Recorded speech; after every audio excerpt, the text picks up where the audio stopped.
3 gajos de férias. Olha o que é que eu vou fazer. Foi uma ideia ter vindo com eles para aqui. Mas bem, vou tentar fazer como eles fazem.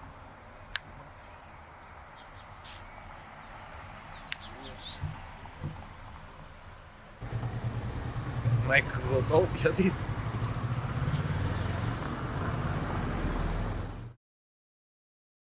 Olha, eu fico muito contente por estarmos Também, à eu fala. também nunca cheguei a saber quem é que tinha sido o comandante, mas agora já sei. Olá, boa tarde, comandante. Obrigado Boa por nos tarde. receber. Muito gosto. Começamos com a pergunta de quem é o António Zua. Quem é o António Zua? O António Zua é um homem com 48 anos de idade, casado, com 2 filhos, que está nos Bombeiros de Albufeira há 35 anos. Por assim dizer, cresci aqui nos Bombeiros e tornei-me homem aqui nos Bombeiros. E acho que sou, de alguma maneira, um servidor público, eu diria, um homem que está disponível para tudo e para todos, 24 horas por dia, porque é isso mesmo que faço. Não sei como me apresentar de outra maneira. E é verdade, foi ótimo a acolher-nos e a atender as nossas chamadas à última da hora para hoje podermos cá estar. E como e quando surgem os bombeiros na sua vida? Bom, isto... Eu tenho que trazer à memória a minha querida mãe. Claro que sim. E a minha querida mãe, por vezes em conversa, ainda hoje, quando surge o tema bombeiros, conta que eu, desde sempre, tive um fascínio, uma paixão por os bombeiros e pelas fardas, pelos carros de bombeiros, pelas ambulâncias. E como criança levava a vida toda a brincar aos bombeiros, por assim dizer. Criança pequena, tenra idade. E sempre que ouvia uma sirene, lá acabava por ir a correr para a estrada para ver os carros a passar. E a verdade é que fiz escola e aos 14 anos surgiu a possibilidade, porque era a idade que poderia ser admitido como cadete. Chateei muito os meus pais e consentiram-me a oportunidade de me vir alistar nos bombeiros. Estamos a falar isto no ano de 1988, por aí.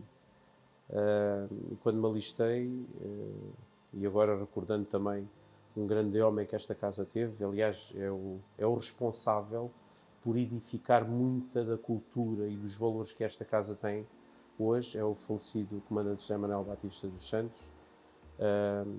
Esse grande senhor, àquela data, o que fazia era admitia-nos e deixava-nos andar por aí, no dia-a-dia do Corpo de Bombeiros.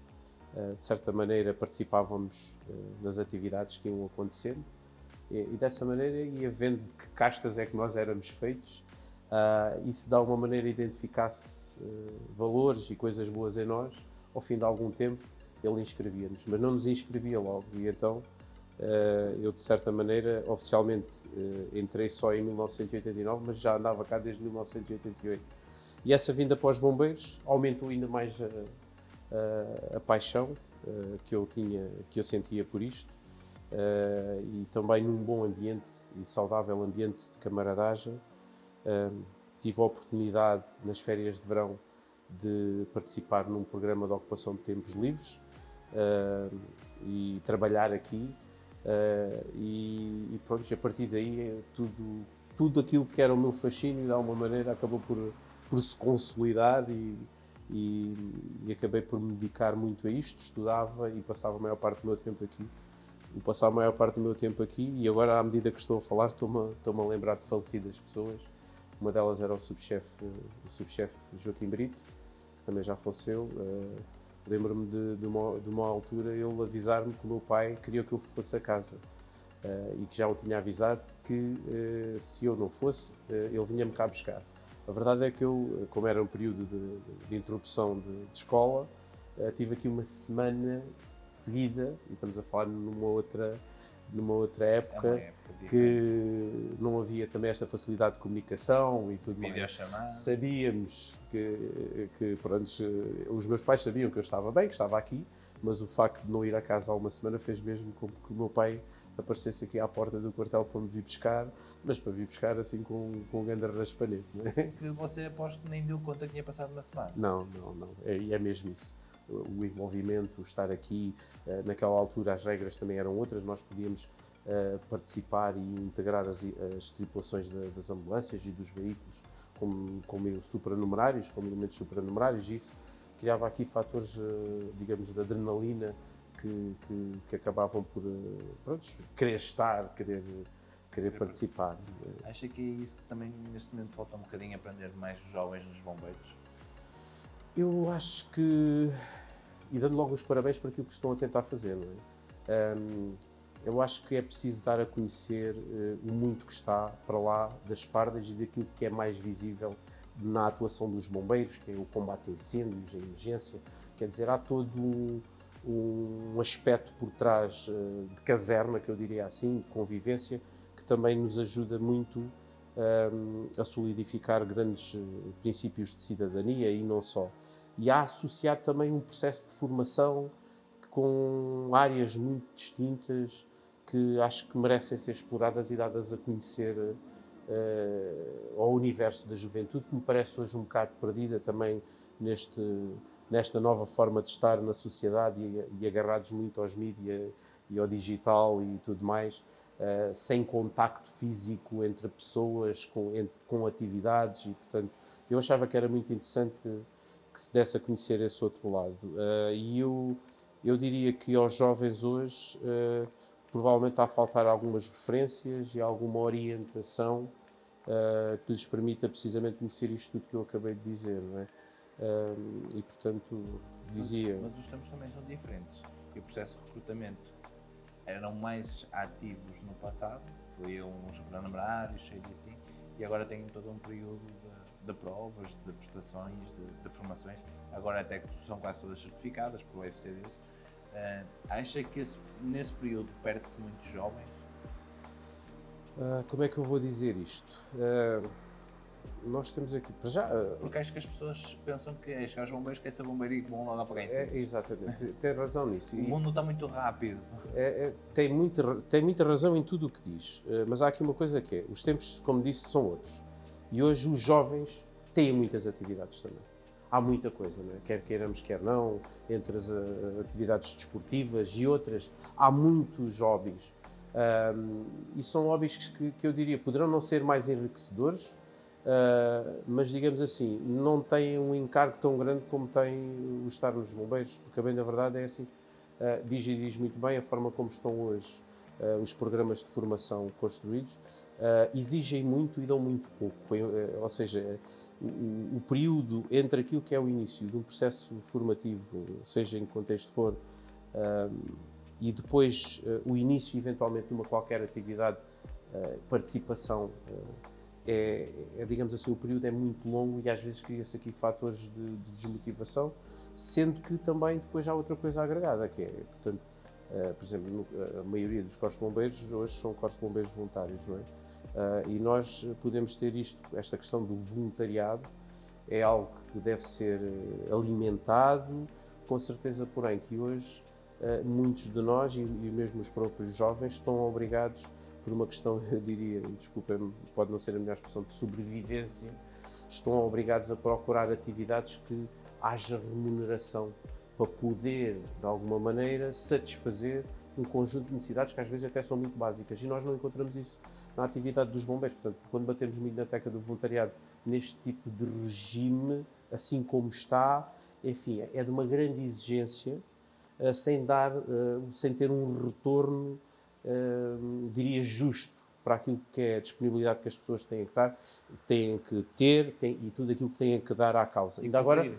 Cumprir. Ainda agora estou a ver por aquilo que vocês estão a tentar fazer até no âmbito deste programa que têm, sim, pelo qual vos dou mesmo os parabéns. Quer dizer, são altruístas, são voluntários, e tirar-vos o chapéu por aquilo que fazem, mas cá está. Isto tem tudo um encargo de tempo financeiro, que é assim, que acaba por, enfim, tornar as coisas difíceis, digo eu.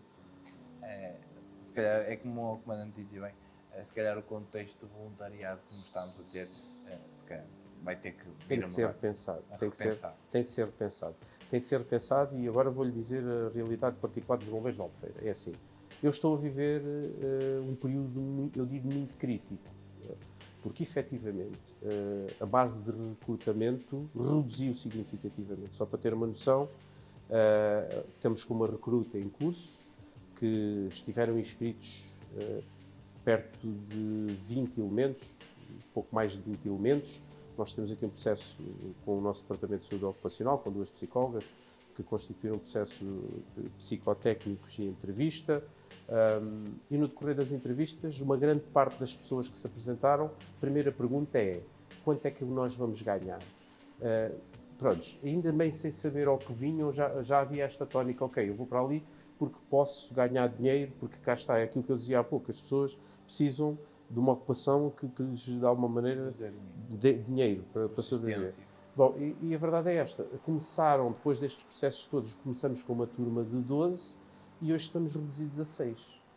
Portanto, à medida que o curso foi evoluindo, e está a terminar em breve, maio, junho, as pessoas foram desistindo, porque por várias razões. Uma delas é a dificuldade de se manter aqui, com estes horários que nós temos 3 sessões por semana, para manter ali, digamos, alguma cadência. Começa a haver indisponibilidade. E depois tem que manter a exigência. Claro. Se nós precisamos de bombeiros, baixamos a exigência, vamos falhar à qualidade da prestação de socorro. Precisamente. A quem precisa. E a verdade é esta. Por isso isto é um pau com 2 bicos. É um pau com 2 bicos.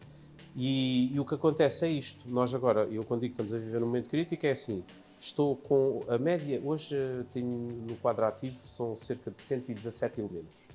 50% são bombeiros profissionais, ou seja, 59 bombeiros são profissionais no quadro ativo. 50% do corpo de bombeiros é ativo. A média de idade é 42 anos. Uma média de idade de 42 anos significa que este corpo de bombeiros está a envelhecer e há uma incapacidade de rejuvenescer, mas mais do que isso, de trazer novos elementos para aumentar efetivo. Nós estamos a falar de um corpo de bombeiros, neste momento fomos reclassificados, somos o CB1, e é a nossa intenção poder ir acima dos 120. Eu continuo a pensar numa lógica, na impossibilidade de termos todos eles bombeiros profissionais, e a bem da verdade, hoje o socorro, a primeira linha do socorro, tem que ser assegurada por bombeiros profissionais, aqui não é diferente. Temos uma força mínima de intervenção operacional que são 11 elementos, mas está abaixo daquilo que é a necessidade deste Conselho. Nós temos uma casuística, nós temos cerca de 30, a média é 30 solicitações diárias, sendo que cerca de 14, 15 é na área de emergência médica. Depois aparecem todas as outras ocorrências com alguma expressão e que nos preocupam, entre aquilo que é... Nós somos um Conselho mesmo multirriscos.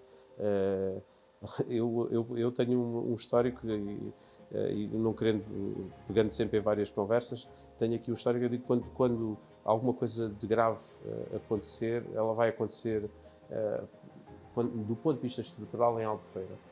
Eu desde que estou nos quadros de comando, e é desde 2006, apanhei uma ocorrência grave, foi uma das ocorrências graves na Praia Maria Luísa, portanto,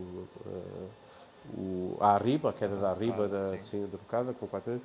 Apanhei também o autocarro, apanhei as cheias de 1 de novembro de 2015, o incêndio estrutural do Zumarino. Quer dizer, tenho aqui uma panóplia de eventos significativos, e isto diz-nos que nós temos que estar mais robustos do ponto de vista de recursos humanos para poder satisfazer estas necessidades. E não temos elementos, e como agravante que eu estava a dizer é que estamos a envelhecer. Este Corpo de Bombeiros precisava de aumentar efetivo no quadro de profissionais, precisava de aumentar efetivo voluntário para depois poder o quê? Distribuir um pouco esta casuística, porque hoje aos mesmos está a ser exigido mais e mais e mais. Eu acabei de ter uma reunião há relativamente poucos dias e pedi às pessoas para apreciarem o seguinte: a tendência é para nós termos cada vez mais ocorrências e com complexidade maior. E estamos-nos a esquecer que nós continuamos a ser os mesmos que estamos a envelhecer. Há um conjunto de capacitações que vamos perdendo, quer queiramos, quer não, são fisiológicas. Portanto, na base daquilo que começamos a falar, era importante mesmo conseguir arranjar aqui formas, e eu parece-me que isto está dependente de grandes decisões da Administração Central. Portanto, nós temos que repensar aquilo que é efetivamente este setor, esta atividade dos bombeiros. Com a certeza que temos que estar robustos naquilo que diz respeito a uma responsabilidade do Estado, que é a proteção e socorro, e essa responsabilidade está consagrada na Constituição da República e não pode estar dependente de voluntariado, tem que ter mesmo a adequação de estruturas profissionais. Eu vejo, por exemplo, a força mínima de intervenção operacional que deve existir em cada corpo de bombeiros. Ela tem que ser bem analisada, pensada, estruturada, em relação da dimensão da área geográfica onde estão inseridos, e tem que ser mantida pelo Estado, assim como a Guarda Nacional Republicana ou a PSP. Depois, sim, como uma base de apoio, já até do ponto de vista daquilo que são verdadeiros benefícios ao voluntariado, que neste momento, bilhetes ou entradas livres para os museus, ou Sim, isso, não. enfim, não é isso que Mas atrai. se calhar um IMI, se calhar... Por exemplo, já há esse algumas, tipo de taxas. já há algumas coisas simpáticas para este Mas mês. isso depende depois também de município para município. É verdade. Então agora vou-lhe pôr aqui... Que não é justo. Olha, agora vou-lhe pôr aqui a realidade dos bombeiros de Albufeira, que é assim. Nós efetivamente conhecemos alguns regulamentos de diferenciação positiva, tentamos junto da nossa autarquia ver a possibilidade de implementarem um, mas entretanto, no concelho aqui ao lado, que é de Silves, já implementaram um com um benefício fiscal que é redução de 50% do IMI. E todos os bombeiros do quadro ativo beneficiam dessa redução de IMI. Albufeira, devido à dificuldade que há de disponibilizar habitação, enfim, as rendas são uma coisa louca e não há muita. turística. E então o que é que acontece? Muitos dos meus bombeiros estão neste momento a morar no concelho de Silves. E por estarem no quadro ativo, levaram daqui uma declaração e estão a beneficiar desse desconto no IMI. O que é muito bom. Mas interessante é que levantou-se aqui uma questão, é que outros que aqui estão não beneficiam disto e naturalmente não podem fazer nada, sentem que, mas ficam a pensar, mas como é que isto é possível, não é? Vou morar para Silves. E casos há que tenho bombeiros que até consideraram mesmo, e alguns até saíram, mas por outras razões, mas consideraram mesmo mudar de corpo de bombeiros, até por essas razões. Depois é outro problema. É outro problema. E a verdade é, e estávamos a falar, isto tinha que ser medidas da Administração Central e pensar que, meus amigos, isto é assim, é para toda a gente e era uma forma de criar incentivos e atrativos para poder ter gente a concorrer aos bombeiros. Aliás, isto fosse anunciado aqui, acredito, no município de Albufeira, não tenho dúvidas que provavelmente a base de recrutamento iria aumentar significativamente. Ainda se lembra como é que foi a sua integração? Quando cá chegou? Olha, lembro-me, e há várias coisas que eu aqui tenho que pôr em destaque. Para já, o facto de ser, de alguma maneira, a minha mãe e eu nasci em Angola, cheguei a Albufeira com 7 meses, ser de raça negra de alguma maneira, estamos a falar há 35 anos atrás, portanto, a maneira como me tratavam, principalmente algumas pessoas mais velhas, deixava-me um bocado triste. No entanto, ao longo do tempo, comecei a perceber que comecei a ser acarinhado.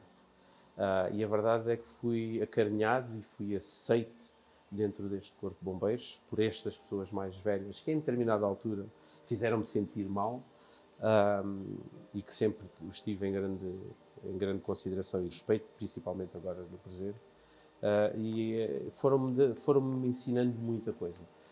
E até posso dizer que foi graças muito a bons princípios, a valores e a boas pessoas que eu também não me perdi, porque esta Albufeira sempre ofereceu muita coisa menos boa aos jovens. Entre as muita coisa menos boa, havia efetivamente, somos uma cidade turística, com muita animação noturna, com muito álcool, pontualmente drogas. Eu também andei um bocado por aí com amigos menos bons e em determinada altura foi aqui que encontrei pessoas que começaram a estar atentos àquilo que eu fazia, com quem saía e que me foram alertando para alguns aspectos menos bons e conseguiram-me reter aqui e acabaram por fazer de mim, de certa maneira, o homem que sou hoje. No ponto de vista daquilo que era a atividade operacional, tudo aquilo que eu passei hoje, enquanto comandante, tenho a preocupação de assegurar que nenhum jovem passe por aquilo que eu passo. E hoje é impossível, até pelo atual quadro legal que não permite que menores andem dentro das ambulâncias a fazer socorro. Eu recordo-me que nas primeiras saídas que fiz, e estamos a falar em 35 anos, eu já vi muita gente morrer, já vi gente nascer, e enfim, mas de alguma maneira vivi momentos que me traumatizaram, que ainda hoje me vêm à memória. Portanto, o primeiro acidente grave a que fui, recordo-me perfeitamente o que é que foi e o que é que de alguma maneira enfim, aconteceu, e é isto, portanto, mas senti que tive sempre aqui um apoio e fui evoluindo até mais à frente, sempre acompanhado, mas pronto, não sei se respondo à questão ou não, porque sim, agora... basicamente teve que marcar a sua posição quando cá chegou. Exatamente. Mas também o que os bombeiros lhe trouxeram. Foi um bocadinho isso que falou. Sim, foi um porto seguro que encontrei. Foi um porto seguro que encontrei, os bombeiros deram-me orientação, os bombeiros fizeram de mim homem. Eu posso dizer que entrei aos 14, eu não estive sempre nos bombeiros, não é? Eu faço um percurso em que tive a oportunidade, fui provavelmente naquela era dos mais jovens bombeiros a fazer o curso de tripulante de ambulância de socorro no INEM. Recordo-me ter feito o curso em 91, por aí. Depois disso fui cumprir serviço militar obrigatório, regressei aos bombeiros. Por opção? Não, obrigação. Não, na altura, Obrigatório. Esqueci-me da idade. Obrigatório mesmo, foi obrigatório. E digo, mas como estava aqui nos bombeiros, pensei que tivesse aquela... Nessa altura era possível. Eu posso dizer que fui para lá um bocado contrariado, porque nessa altura já estava numa fase bonita da minha vida, em que trabalhava, namorava com a minha atual esposa e fui um bocado contrariado, mas a bem da verdade sinto que aquilo fez-me bem. Eu fiz tropa na OTA, na Força Aérea, processo de recruta, depois pronto, portanto andei por ali perto de 6 meses, depois vim terminar o processo de tropa no Corpo de Bombeiros, porque havia essa possibilidade, havia um requerimento que era feito pelo comandante e vim terminar aqui a tropa. E pronto, eu faço aqui um percurso, depois deixei os bombeiros em 2000, eu trabalhei ainda no Instituto Nacional de Emergência Médica, fui operador do CODU, depois tripulante de ambulância ligado à formação também, responsável da logística da delegação INEM Algarve, e em 2006 foi-me lançado um desafio aqui pelo Corpo de Bombeiros numa fase muito complicada da minha vida. Muito complicada porque o meu pai, reformado, adoeceu, eu sou filho único, e sentia que a minha mãe não estava a conseguir, de alguma maneira, apoiar o meu pai quanto desejava. O meu pai estava mesmo a precisar de ajuda e eu, nessa altura, como responsável da logística da delegação INEM Algarve, não tinha propriamente vida, andava para baixo e para cima, Lisboa, às vezes tinha que ir a Coimbra, ao Porto, chegava às vezes 2 vezes a Lisboa no mesmo dia e, portanto, associado a isto nasceu o meu filho e, portanto, neste caso, o segundo filho, e senti que estava a faltar com muita coisa. E apareceu o desafio de vir pela atual direção e na altura pelo comandante, porque sentiu que alguma coisa tinha que mudar nos bombeiros de Albufeira, e então apresentaram-me o desafio de vir assumir a gestão operacional da parte profissional do Corpo de Bombeiros, e foi para essa via em 2006 que cheguei como adjunto de comando. Aceitei o desafio para estar mais próximo tanto do meu pai, para poder ajudar, e neste caso também da minha mulher, para poder ajudar naquilo que eram as necessidades familiares. E pronto, a partir daí estou no quadro de comando desde essa altura. Eu, a bem da verdade, já vai fazer 18 anos, é verdade, vai fazer 18 anos que estou no quadro de comando. O tempo passa. Passa, é verdade. 2006, 2009 como adjunto de comando, 2009, 2014 como segundo comandante e desde 2014, a fazer 10 anos agora, que estou como comandante dos bombeiros de Albufeira. Tem sido assim uma coisa, enfim, desafiante. Continuo a viver isto com intensidade e paixão. Acho que é um serviço que nos deve orgulhar a todos enquanto bombeiros, mas também enquanto povo, enquanto nação, porque acho que, enfim, é uma nobre missão que desenvolvemos em prol dos outros, eu costumo dizer isto.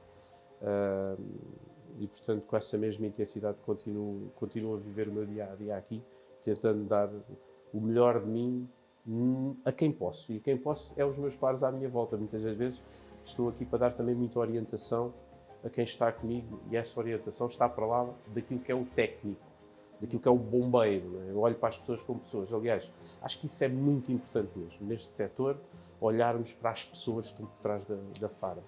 Mano, não posso também deixar de lhe perguntar, até porque é a primeira pessoa que temos aqui que veio de outro país para cá. Numa altura que se fala tanto da xenofobias, de religiões diferentes e tudo mais, e até os conflitos que temos tido no mundo, das guerras que estão a passar-se, na altura que veio para cá, e depois, neste caso, agora com cargo de comando, sempre sentiu alguma diferenciação por ter uma cor diferente, por ter vindo de um país diferente? É assim, eu comecei por falar isso, que marcou-me, nos meus 14 anos, marcou-me muito. Mas é uma coisa que não está erradicada. Eu, no meu dia-a-dia, ainda continuo a sentir, pela forma como as pessoas me olham pontualmente, pela forma como fazem certas determinadas observações, ainda continuo a sentir que existe. Portanto, a xenofobia e o racismo existe. Não vale a pena dizermos que não. Portanto, o que conta muito mais do que as palavras são as ações das pessoas. Não é? E eu não posso dizer que não tenha sentido em diferentes momentos, ainda agora em idade adulta, com plena consciência que assim o é. Aliás, eu tenho aqui várias situações que também tentei mediar enquanto pude, da melhor forma possível, dentro deste Corpo de Bombeiros. Nós, neste momento, estamos num processo em que temos já aqui multinacionalidades ao serviço desta casa, como naturalmente se deve. Não sei se tem essa noção, não sei se tem essa noção, mas aqui, Albufeira, são mais de 80 nacionalidades que são consideradas dentro deste território. Claro que umas com maior expressão do que outras, portanto isto é significativo. Não é? E nós, fruto destas questões relacionadas com a falta de recursos, não é? Capital humano, enfim, quando abrimos portas a todos. E, portanto, temos aqui uma multiculturalidade. E a verdade é que temos atitudes e posturas entre pares que às vezes refletem um bocadinho aquilo que é estas questões, eu diria, da xenofobia e do racismo. Embora esteja dirimido presentemente, e eu quando digo isto, digo também, por exemplo, em relação àquilo que é a homossexualidade, é algo que também entrou dentro deste Corpo de Bombeiros e que soubemos aceitar, mas foi preciso fazer um trabalho de integração. E hoje tenho consciência que tenho aqui, nesta realidade deste Corpo de Bombeiros, mudou-se muito a forma de estar e de ser de muitas pessoas, principalmente mais conservadoras, e estão um bocado mais abertas para estas questões. Mas, objetivamente, àquilo que diz do racismo e da xenofobia, ela existe, está presente. As pessoas tentam disfarçar e reflete-se mais porquê. Isto também, eu acho que é um bocado culpa do sistema, porque hoje começa-nos a faltar tanta coisa em termos de necessidades básicas, que todas estas pessoas que chegam, e se nós repararmos hoje, há conversas que não se podem fazer porque partem logo para a lógica da discriminação. E eu hoje o que sinto é que o cidadão português, eu sou cidadão português, como disse, nasci em Angola, o meu pai é português e eu vim para aqui com 7 meses, mas pronto, sinto, à parte disto, começa-se a falar, mas a verdade é esta, hoje quem é discriminado é o cidadão nacional, porque nós estamos a dar os direitos, eu digo isto, vamos lá ver, tenho que ter cuidado da maneira como digo, mas é preciso ter uma noção, o facto de não nos permitirem que falemos das coisas, não é? Falemos destas coisas, eu diria que é um ponto discriminatório muito complicado de falar sobre isto e, aliás, se calhar quem for ouvir este podcast, se calhar vai fazer logo algumas conotações. Eu não estou aqui a tirar, estou a tentar pôr alguma equidade, algum equilíbrio e temos que pôr, digamos assim, a balança mais equilibrada, porque neste momento ela não está. Compreendendo que as comunidades migratórias elas chegam porque vêm à procura de uma melhor condição de vida, nós não podemos deixar de os ajudar, mas é preciso olhar para quem cá está e para as suas condições de vida, que hoje, enfim, nós temos vindo a perder muita qualidade de vida, até como consequência disto. Hoje, vamos lá ver, se já tínhamos um problema na saúde, agora temos que responder também a mais estas necessidades, e estamos a falar de uma escala que acho que ninguém está a medir mesmo. Mas ninguém tem noção. Ninguém tem noção. Nem a imigração descontrolada que está a existir. Não, ninguém tem. Eu tenho prova clara disso aqui dentro do Conselho de Albufeira. Não é? Chegam muitos todos os dias e nós vemos grupos de pessoas aí, em algumas situações em que nós temos participado, é preocupante chegar a um apartamento onde deviam estar a morar 4, 5 pessoas, estar lá 10, 15 pessoas a morar e, portanto, a verdade é que é preocupante e é preciso ter coragem para começar a falar nisto. Também é formador de desencarceramento. Sobre isso, contaram. De onde é que nasceu este gosto por desencarcerar? Eu sou formador de desencarceramento desde 2006. Por acaso, a emergência médica em particular foi algo que também me cativou a atenção e a vontade de querer mais e mais. E o salvamento e desencarceramento vem por aí um bocado. O desafio mesmo de socorrer em situações mesmo críticas, complexas, como é as situações em que há vítimas encarceradas, fez-me querer aprender e depois, claramente, desenvolver competências e, acima de tudo, também adquirir competências para poder transmitir aos outros e, portanto, é uma área que também sinto gosto e fascínio mesmo. Anda sempre à procura de mais. É mesmo. Não para, porque também agora recentemente acabou a sua licenciatura. Também, é verdade. Era algo que já, em diferentes momentos da minha vida tentei, mas foram sempre surgindo aqui uma série de situações. Eu ainda tentei, o primeiro curso superior que tive inscrito, e ainda andei um ano por lá, foi a Engenharia do Ambiente, mas depois apareceu a minha filha, estudar à distância, trabalhar, conciliar, acabei por ter que desistir. Depois, mais tarde, voltei a tentar, através da Universidade Aberta, Ciências Sociais, andei por lá, mas depois, enfim, exigia muito tempo, não é? E a verdade é que, pronto, mas agora meti na cabeça que tinha que ser, porque também é uma questão de valorização profissional e também porque começou-se a impor um pouco a necessidade de e numa sociedade eu diria de preconceitos, por assim dizer, dentro do setor, acho que havia pessoas que muitas das vezes só não atendiam-me com competências porque não tinham uma licenciatura. Ou seja, não ter uma licenciatura era sinónimo, provavelmente, de não ter competências para certas coisas. E então, lá consegui concluir a licenciatura. As pessoas às vezes esquecem isso, é que se calhar... Títulos.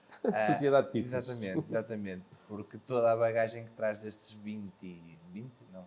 35 anos, é verdade. Não há universidade nenhuma não. que vá trazer a experiência que sem tem. dúvida nenhuma. Eu vejo como um jovem, mas também já a saber muito da vida. Um bocadinho. Fizemos aqui uma surpresa para si e de todo o que eu quero mostrar, porque acho que isto aqui diz muito de quem é o António Zula. Como é que descreve o comandante António? Um exemplo a seguir. Um companheiro. Uma referência. Profissional. Resiliente. Competente. Visionário. Uma pessoa humilde.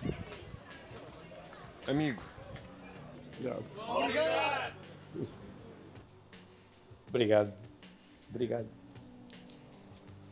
Obrigado. Dizemos a isto, comandante.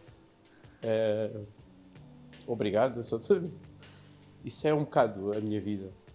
Eu sinto que tenho estado para eles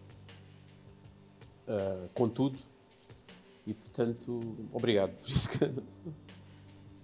E eles fizeram ontem a prova dele. E souberam, e claro, eu também tinha que perceber quem é que vinha entrevistar. E em consenso com eles e com o adjunto, fizemos esta surpresa. Obrigado. E a coisa que nós mais notamos é que eles vêm-no mesmo como uma referência, vêm mesmo como alguém a seguir. Não foi o dizer para o bonito das câmaras, mas foi o dizer com o coração.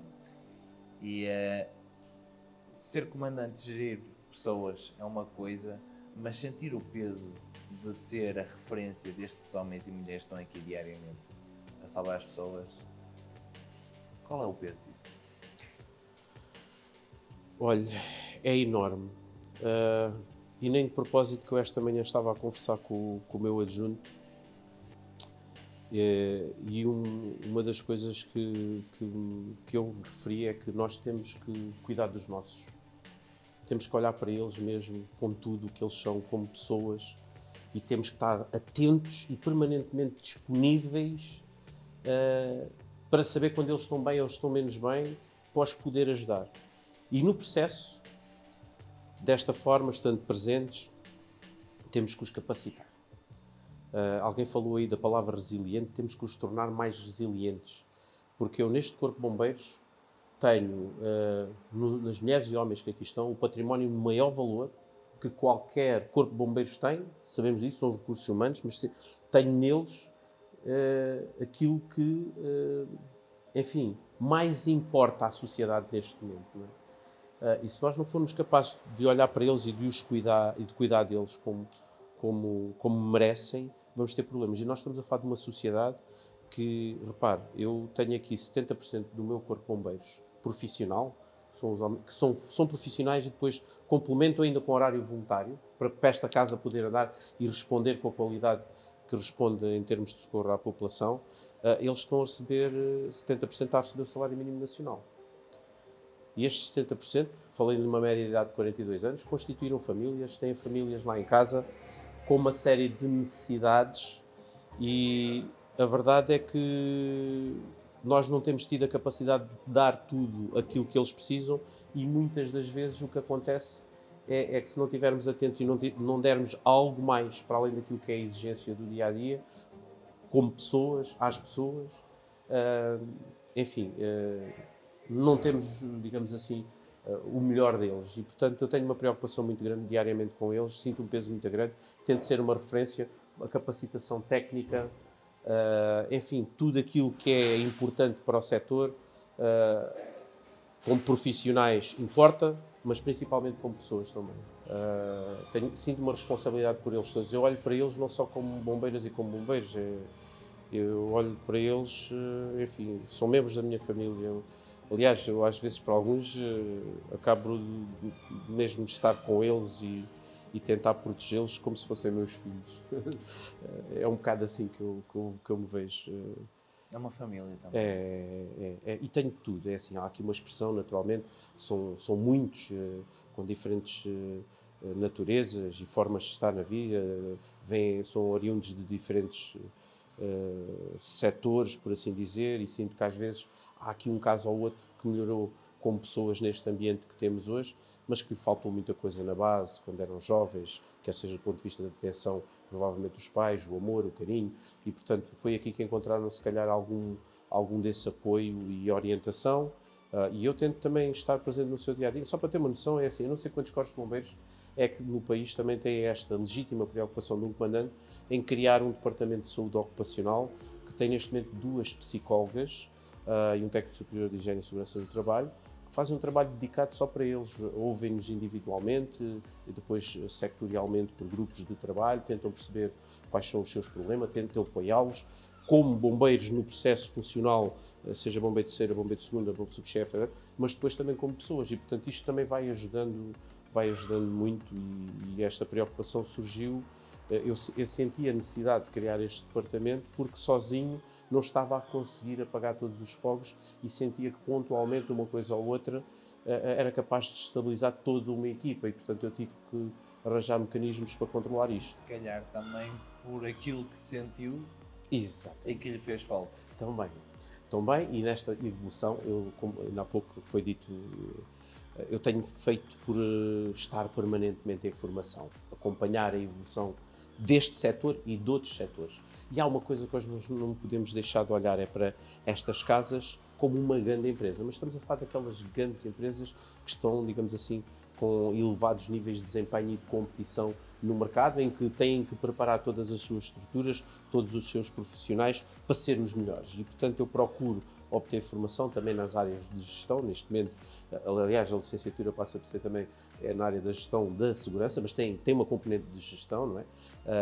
É preciso saber gerir recursos, e nós às vezes olhamos para os recursos como sendo pessoas, quando os recursos não são as pessoas. As suas competências é que são recursos. É isto que a gente tem que analisar. E um gestor hoje, o que pede-se é que seja capaz de olhar para cada um, saber aquilo que ele tem de melhor para dar e depois saber posicioná-lo no meio para fazer acontecer. E tentando, naquilo que é as áreas em que ele possa ser menos bom, arranjar outro para pôr ao seu lado que tenha e que o complemente, não é? E, portanto, isto é um pouco assim que vou fazendo dia a dia, mas não é fácil.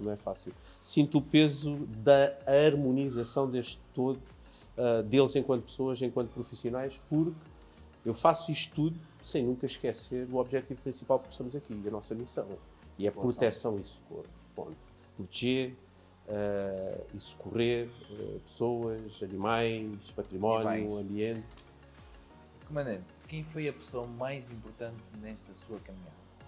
O comandante José Manuel Batista dos Santos, que Deus Nosso Senhor o tenha lá no eterno descanso, porque foi não só um comandante, foi um segundo pai para mim. Para além de me ter acolhido, no tal processo de experimentação, fazia-nos andar por aqui, depois sim senhora, acolheu-me, mas foi ele que me deu também oportunidades, não é? E essas oportunidades eu sinto que as aproveitei na melhor fase da minha vida e, aliás, eu quando falo, ele é uma referência para todos nós. Ele é uma referência para todos nós aqui no Corpo de Bombeiros. Estamos a falar de um Corpo de Bombeiros, está com 47 anos, portanto, é recente, eu estou há 35, portanto, como pode ver, tenho um percurso ainda significativo dentro destes 47 anos e, portanto, comigo acompanham-me várias pessoas, desde de tenra idade. Ainda agora tenho aqui o adjunto de comando que também está a assistir a esta conversa. Nós chegamos praticamente juntos a este Corpo de Bombeiros e vivemos todos os problemas. Mas, efetivamente, o comandante José Manuel Batista dos Santos é aquele que edificou muita da cultura que nós temos aqui hoje, de bem um para com os outros. Esta relação que eu tentei também manter e, naturalmente, conservar e evoluir. E, portanto, é para mim... Mas, além da parte operacional, ele também teve um peso importante na sua parte pessoal, no seu desenvolvimento. Teve. Eu ainda há pouco falei daquilo que esta cidade tinha de atração. Eu ainda andei desviado, e confesso, sem qualquer problema, a experimentar. E ele, ao saber disso, agarrou-me, e eu lembro-me, no gabinete que era aqui em baixo, sentou-me ali no sofá um dia e deu-me ali 2 horinhas de conversa que me nortearam para a vida. Pronto, acho que se não me perdi também foi um pouco por aí. Portanto, eu estou muito agradecido aos bombeiros de Albufeira e a esta pessoa em particular. Fica algum pedido de desculpa por fazer? Olha, nós temos, quando damos muito a uma coisa, alguma coisa fica para trás, não é? E nós começamos hoje o nosso dia a conversar de um belo exemplo de alguém que já tinha manifestado isto.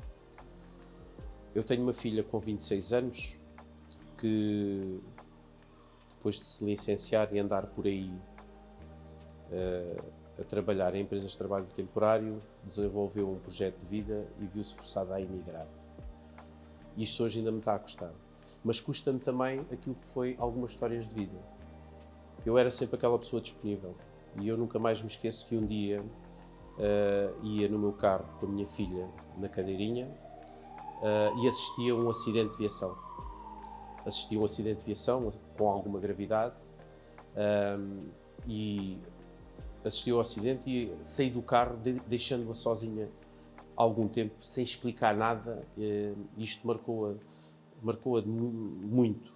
Assim que chegou depois a Brigada de Trânsito ao local, pedi que alguém tomasse conta da minha filha e fiz a assistência toda. Ela hoje, quando surge algumas conversas, ainda se lembra disto. E ela diz isto hoje com a maior das naturalidades, mas sinto que isto marcou-a. Eu tenho um filho e uma filha que ainda pensei, a minha filha neste caso ainda andou aqui na fanfarra, mas não quis, e o meu filho nunca quis saber dos bombeiros, porque ele próprio chegava a dizer que o meu pai passa muito tempo nos bombeiros e não passa tempo comigo. Portanto, isto são frases que nos custam, e se há 2 distintas pessoas no processo a quem eu tenho que pedir desculpa, é naturalmente à minha filha e ao meu filho. E depois tenho que fazer um agradecimento muito grande e especial à minha mulher, à minha mãe e à minha sogra, que sempre foram pessoas muito presentes na nossa vida, que foram compensando tudo isto.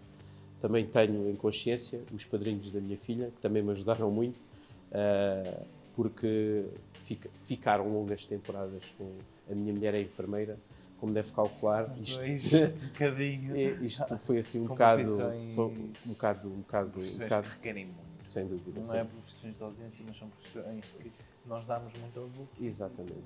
E tem isto, há uma fase da nossa vida que nós estamos em ascensão e, portanto, nós queremos ser bons naquilo que fazemos. Mas para sermos bons, temos que investir muito do nosso capital tempo disponível para a profissão, para a formação. Mas depois as crianças também precisam de nós. É verdade, isto não há bela senso. Não é, Mas é pronto, verdade. eu por aí, se há pedidos de desculpa que tenho a fazer, dentro disto tudo, é efetivamente estes familiares diretos. Tenho que lhe fazer esta pergunta, que é, acha que os seus filhos olharam para os bombeiros como o inimigo que roubou o tempo do pai de brincar com eles?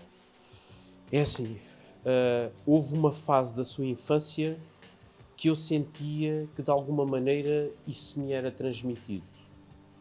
Mas hoje eu sinto que eles têm orgulho. Sim, mais maduros, têm consciência daquilo que o pai faz, da importância do trabalho que o pai faz e, portanto, sinto que estou perdoado. Aliás, estas conversas já surgiram e portanto, é importante falar. Não, é importante. E nós felizmente, é assim, eu tenho 2 filhos que eu digo que estão com uma sensibilidade extraordinária. Nós pais vivemos com alguma preocupação até ver que eles estão devidamente encaminhados. E eu, neste momento, sinto-me mesmo muito feliz e orgulhoso dos filhos que tenho. Com autonomia completa, mas, acima de tudo, com um sentido de respeito pela vida, de respeito pelas pessoas, de respeito por tudo. E isto deixa-me imensamente orgulhoso. Só ficou, se calhar, aqui aquele agridoce que se calhar gostava de conseguir sem as suas pisadas. É verdade. Sem dúvida, de alguma maneira ainda pensei que pudessem pelo menos manter alguma ligação. Mas eu tenho que respeitar o facto de não o quererem, porque eu sinto que aquilo que os marcou na sua infância causou-lhes isto. Enfim, eu já vivi coisas muito boas e muito mais dentro desta vida que é dos bombeiros. Mas uma das coisas muito boas que também sei que o António gosta é o desporto e os animais. É verdade. Até porque também fiquei a saber que houve aqui uma dificuldade deixar aquilo que é a manobra para a gestão. Porque sei que se não lhe derem uma tesoura e um esponso, o António faz, não manda fazer. É verdade. Vamos um pouco sobre É isso. verdade. Bom, em relação ao desporto, há uma coisa que eu também tentei instituir nesta casa. Nós temos que perceber que o bombeiro hoje tem que cuidar de si. E o cuidar de si pressupõe que tem que ter cuidado com o seu descanso, com a alimentação e, acima de tudo, com o treino físico. O treino físico é fundamental. Aliás, hoje há estudos que dão conta. Eu recentemente fui fazer uma formação a Espinho, Firefighting Physical Training. Estive lá porque quis ir conhecer aquela realidade, consolidar alguns conhecimentos, mas, acima de tudo, ir buscar uma perspectiva de como posso continuar a trabalhar a componente física dos operacionais dos bombeiros de Albufeira. E eu dou muita importância ao treino físico porque, efetivamente, um bombeiro é 60% de condição física e 40% é que é treino e capacitação. O bombeiro hoje, no mundo, da maneira como é estudado, é considerado um atleta tático. E, portanto, ele tem que ter essa predisposição. E, portanto, eu tenho cuidado de ser também, nesta perspectiva, um exemplo. Faço manutenção física regular, todos os dias, a pensar que tenho que estar bem para a profissão, mas também a pensar que tenho que ajudar os meus bombeiros a estarem bem. E por isso tento ser também um exemplo. Ainda há pouco disse aí, eu costumo dizer, eu no meu processo de formação fiz um bocado de tudo. Fiz tudo, porque eu fui operacional mesmo de linha, né? Tripulante de ambulância de socorro, salvamento em granão, condução de embarcações de socorro, salvamento e desencarceramento, enfim, busca e resgate em estruturas colapsadas. Eu andei por aí, né? até chegar a elemento de comando. E hoje ainda eu próprio me desafio. E uma das coisas que digo, e bem, eu não mando fazer nada que não seja capaz de fazer. E, portanto, eu, antes de mandar fazer alguma coisa, às vezes tento ter um treino que os desafie mais, mas primeiro, eu dou-me ao luxo de chegar aqui por vezes às 6 da manhã, fazer esse treino primeiro, não é? Seja mentalmente, para depois fazê-lo a seguir com os operacionais. E, portanto, isto é algo que realmente também tem feito a diferença nesta cultura dos bombeiros de Albufeira e é uma realidade. Portanto, Falou-me aí dos meus canídeos. Eu praticamente todos os dias faço exercício físico de manutenção, nada de extraordinário. E regularmente faço corridas e os meus cães acompanham-me desde sempre. Estão a ficar um bocadinho velhos, com 8 anos, um labrador, e tenho um Jack Russell misturado com Beagle. Prendo-os à minha cintura e faço ali 4 a 6 km. Para eles também fazerem essa atividade matinal. E ficam Nem os gajos têm sucesso. ficam com outra disposição. Não, mas é. Pelas mãos já lhe passaram, se calhar, das maiores ocorrências nacionais. Tanto cá em Albufeira e nos arredores aqui da zona do Algarve, assim como também fora delas. Continua a ser de primeira linha, embora já não tanto na manobra, mas mais naquilo que é gestão, comandamento e o que isso exige. Qual foi, eu sei que é difícil, foram muitas, mas qual foi a que mais marcou? Elas são, a verdade é esta, desde que sou elemento de comando, eu já experimentei um bocado de tudo, do ponto de vista de ocorrências, mas que até hoje, aquela em que eu inclusive vi a minha vida andar para trás, foi em Pedrógão Grande.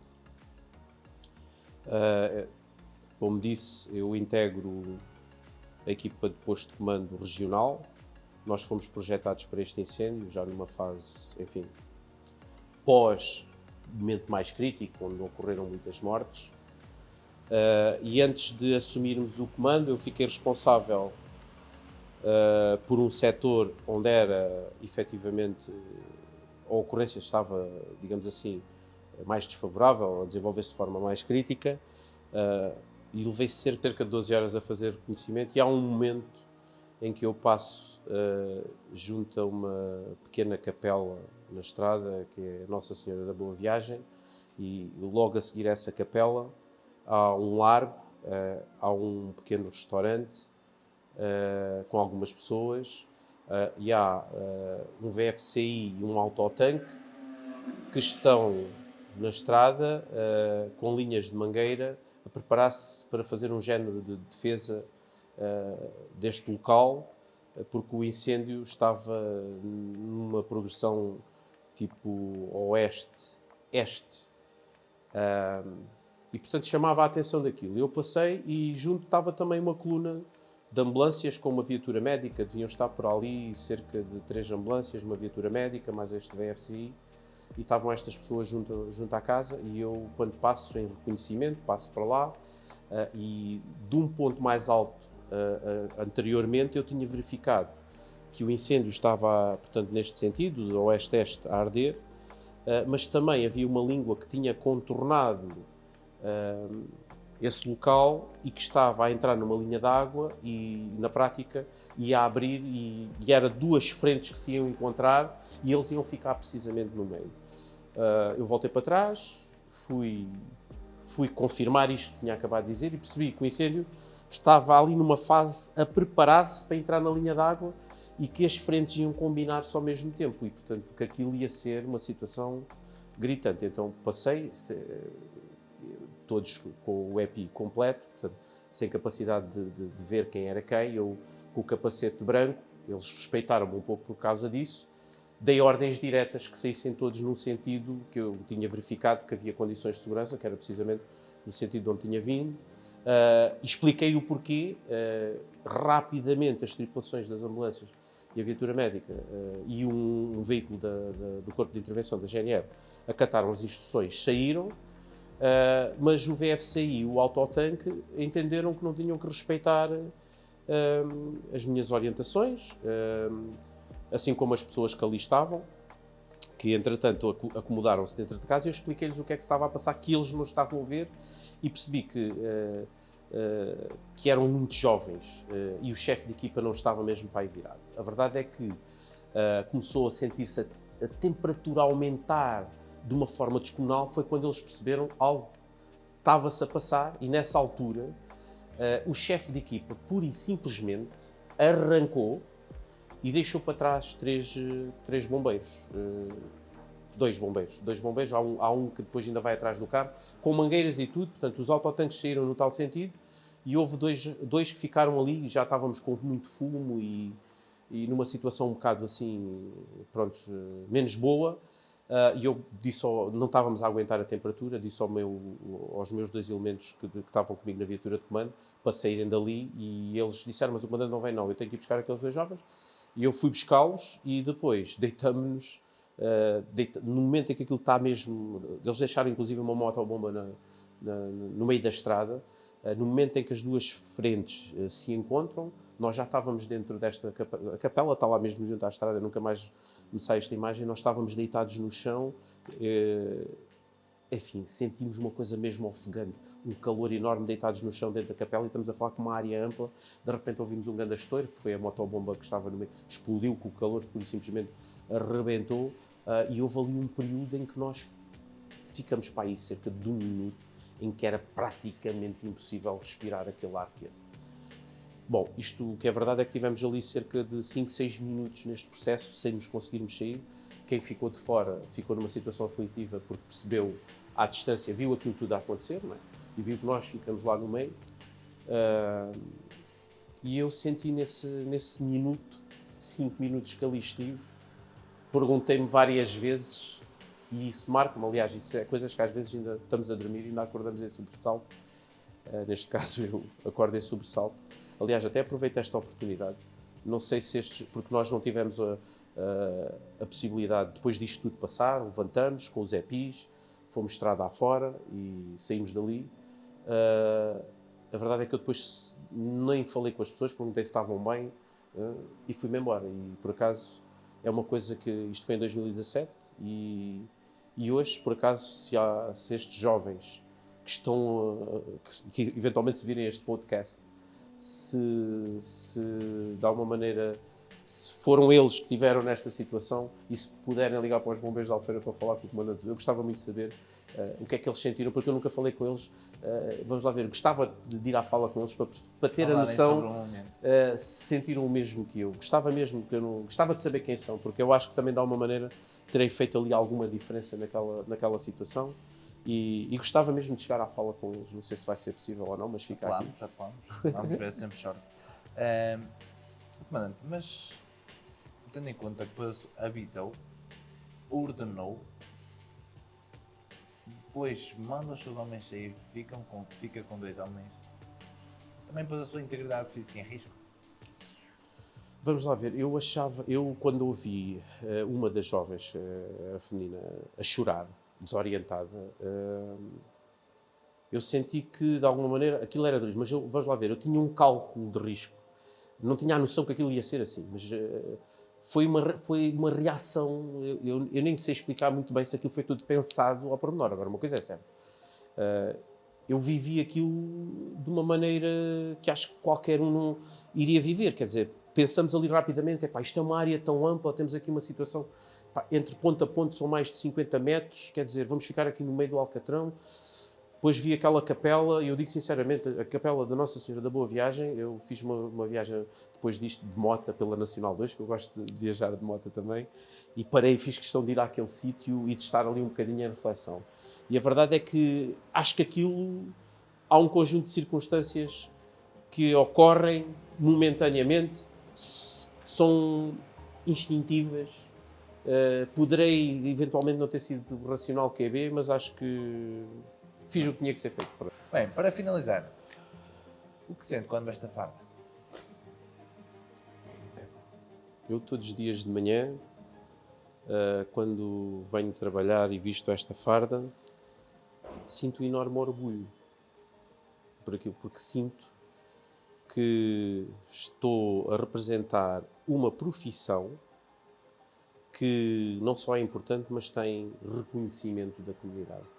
E eu também sinto isso. As pessoas quando me veem, eu faço um circuito normalmente, quando venho e bebo café religiosamente, praticamente todos os dias no mesmo sítio, e as pessoas todas me cumprimentam, e isto enche-me, digamos assim, de orgulho, e é isto. Portanto, eu sinto que ser bombeiro não só é uma honra, mas como deixa-me realizar.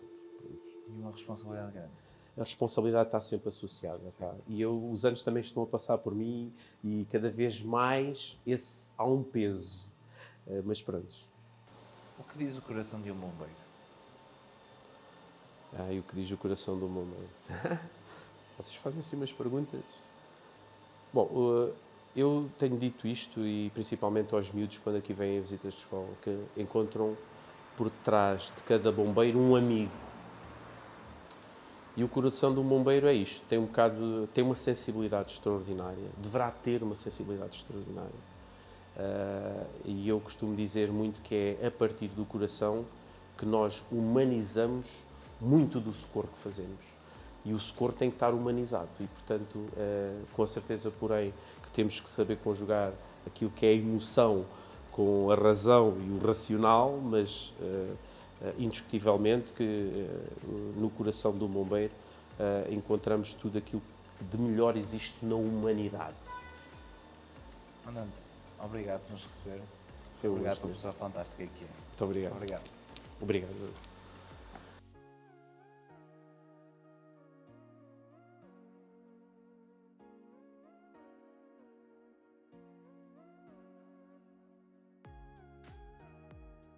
A minha vida como bombeiro, de alguma maneira, naquele dia em Pedrógão, junto à capelinha da Nossa Senhora da Boa Viagem. E desde Não sei sempre... se será a mesma situação. Não sei, eram umas alminhas. Não era uma capela. Aquilo, sim, não, aquilo era é ao pé de um restaurante na estrada mesmo. Exatamente. Eu chamo-lhe capela. Gritou comigo, só foi chamar. Eu assim, olha, vou-me embora daqui, vou obedecer o quê?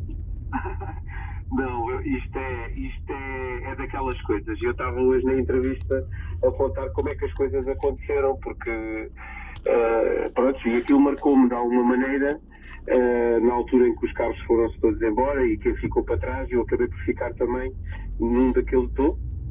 Estou. Sim. Num daqueles registros mesmo de salvaguardar que ninguém ficava para trás e, portanto, tudo aquilo que aconteceu ali foi... E eu desde sempre, estava eu a dizer, e comentei que desde sempre gostava de saber quem eram aquelas pessoas, porque nós estávamos com o EPI completo, não é? E não dava para ver nem expressões, nem de onde é que era, de onde é que não era. E eu foi uma passagem fortuita naquele local, porque eu vi o que é que estava a acontecer, não sei se se recorda da coluna de ambulâncias que também estava lá, que eu mandei embora, e do carro da GNR, porque vocês estavam numa posição ligeiramente mais à frente, mas havia ainda ao lado do restaurante. Exatamente, e depois eu vi a interação que ia acontecer das duas frentes de fogo, por isso ter mandado o pessoal... Elas juntaram.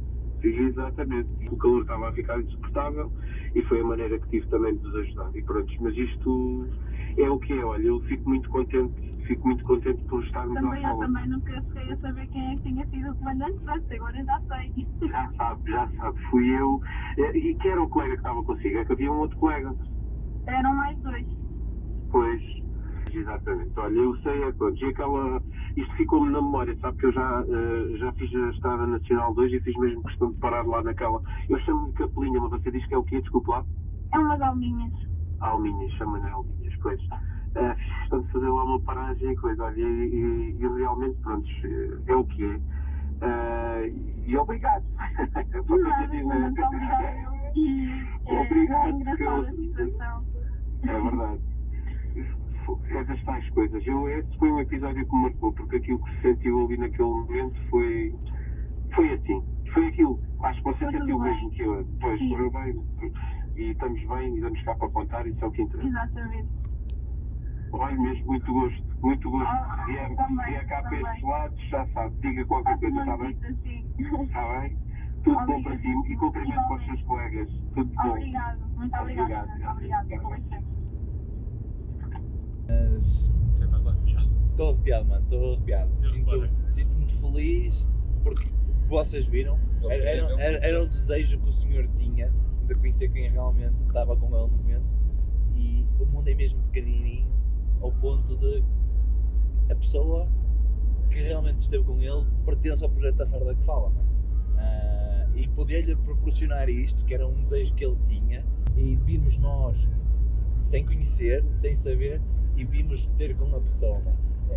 Fico de coração cheio. Imagina, podia ser. Podia a entrevista ser a qualquer outra pessoa. Podia nem estar na farda de pessoa. Ou mesmo dentro da Alfeira, podemos ter entrevistado outra pessoa que não. Isto tudo porque, lá está, nada é por acaso mesmo, como ele dizem muito bem. Mas estas coisas marcam. Fico mesmo muito feliz.